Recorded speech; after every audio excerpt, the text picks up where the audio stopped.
Hello people and welcome back to the Shadowmoor.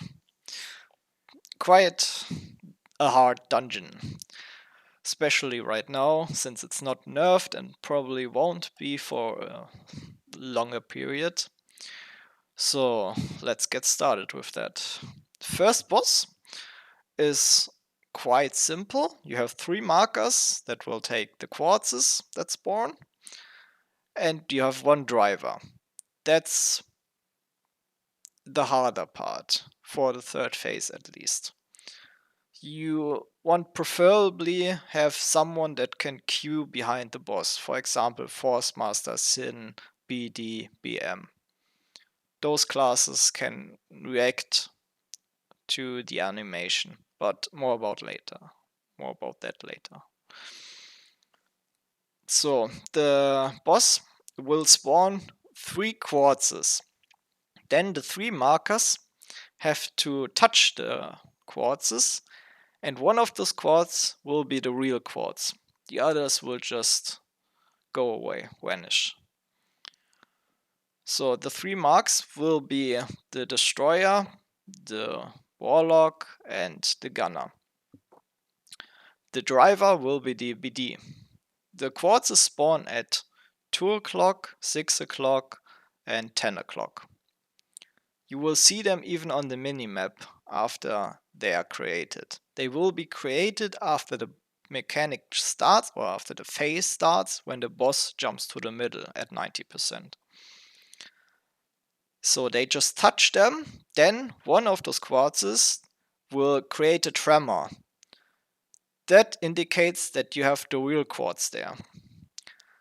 Then the driver has to redirect the boss.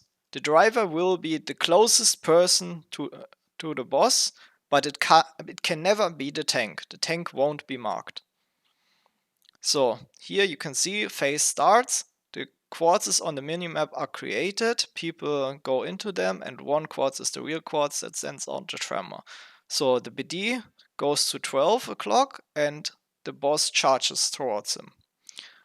Then the BD will redirect the boss again to the middle. After that, he will move him to 7 o'clock. 7 o'clock is the second gate, and the mechanic is nearly over. The markers have to line a path between the real quartz and the gate the boss is at. So the real quartz will get grabbed, and all the 3 markers will get immobilized. So you see, they will go 6 meters and 12 meters from the boss. Then the real mark will be anywhere in this side, like he should be here in this side. Because if he's over here, he won't.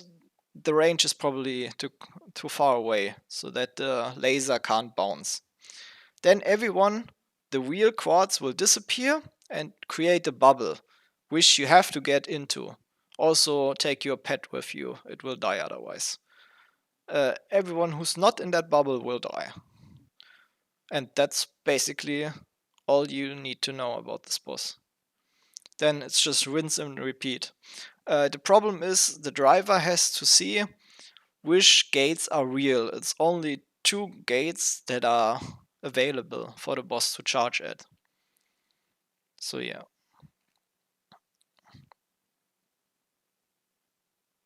So he will go to 12 o'clock now, and then they will create a line for the quartz.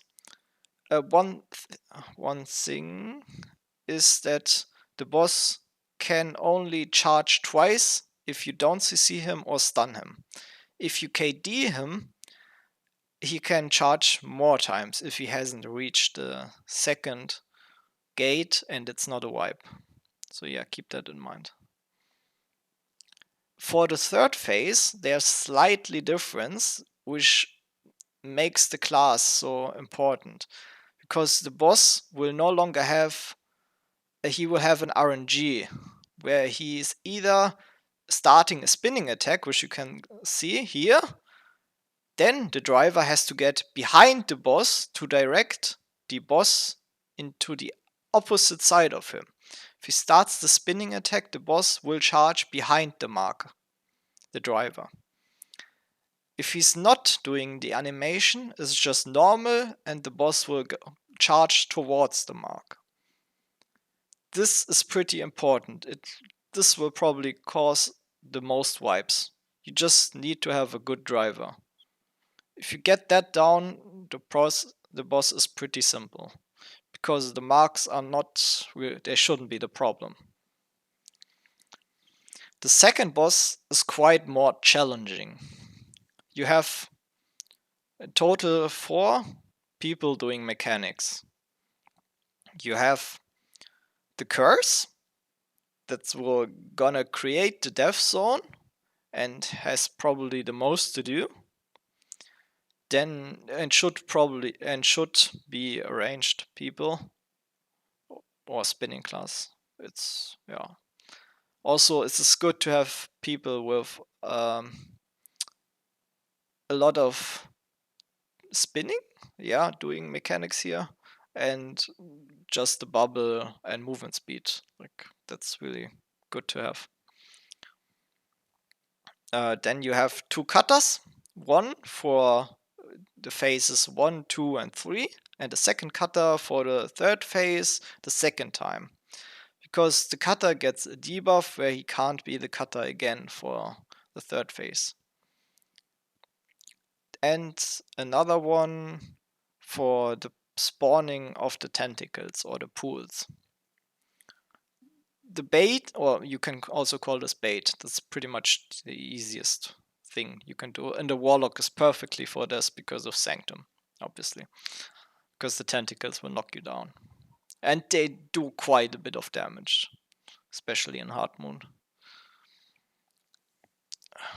So for this mini boss, the only thing you should avoid is getting knocked back, because he will create a Deathzone on the outer ring, and he will, on the one of the furthest people, he will send a shark, and if that catches you, you can't iframe that, you instantly die. But if you just move sidewards, you can avoid it. Like, I'm getting the shark and I just move sidewards and I would have avoided it easily. No problem right there. So here we have the gunner doing the curse. Then we have the... I'm not quite sure. I think it's the BD doing the cutter. And the warlock is spawning the pools or baiting the tentacles. And the destroyer will do the cutter too. So at 90%, the boss will jump into the middle and will throw the curse at the furthest person.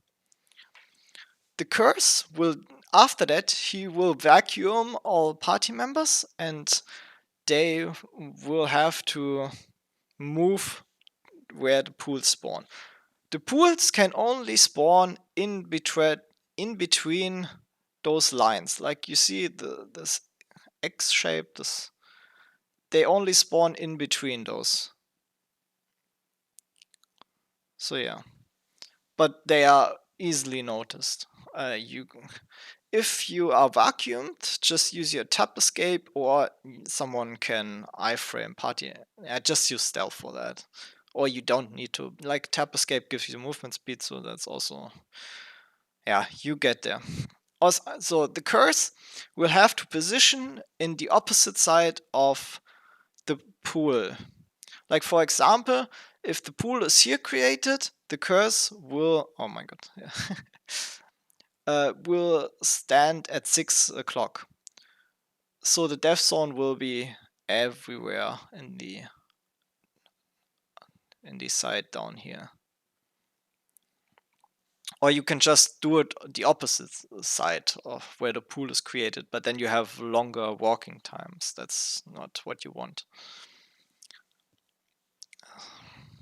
After that, the boss will mark the furthest person to create pools. He will get under his feet a black circle, and then he will create the pools. Here you can see I position myself between the boss and the pool. So I will never be inside the death zone. Otherwise this would be a wipe anyways. You can do that, like to be safe, that you will never be the reason or that you will never die because of the death zone. Then you see the curse is sharing with the cutter. And now the cutter moves towards those. The curse must be a position in the middle of the boss, behind the boss. So then when the cutter or the curse breaks the line, if they SS away from each other, they break the line and they get teleported to the opposite. This is important because before that, the boss throws at the furthest person the second curse. And the second curse will activate after they switch position. You see, first, now the curse moves behind the boss here. We have the pools being created from the warlock. The boss does some AoE that can knock you back in the time, and now they are grouping up behind the boss. You can see this here. He will position himself behind the boss. He will SS, and then the curse has to touch the pools so they disappear. You have to stun after that. Every time the boss CC bar opens, stun. Otherwise it's a wipe.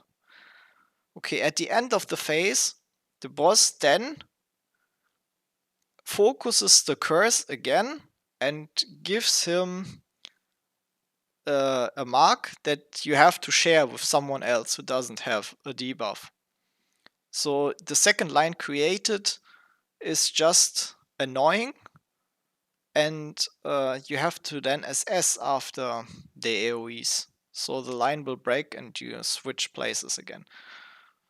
So for the last phase, pretty much the same. First pools, then you share with the cutter. Here you share with the cutter. The cutter cuts all the tentacles. They SS, switch places. Here second curse will create the death zone where the death zone already is. Pools are getting dispatched. Then the second pools will be created. After that, the second guy will share. Now the curse shares with the second cutter. It's BM goes down. Curse behind the boss. Then they swap places after everything is cutted. And now pools are getting dispatched and then stun. Then, the last time, curse gets thrown, a bomb, and you create a line between two people. They have SS, they have to SS at the same time, so they get outside. And they can't do that too late. Here, they both failed.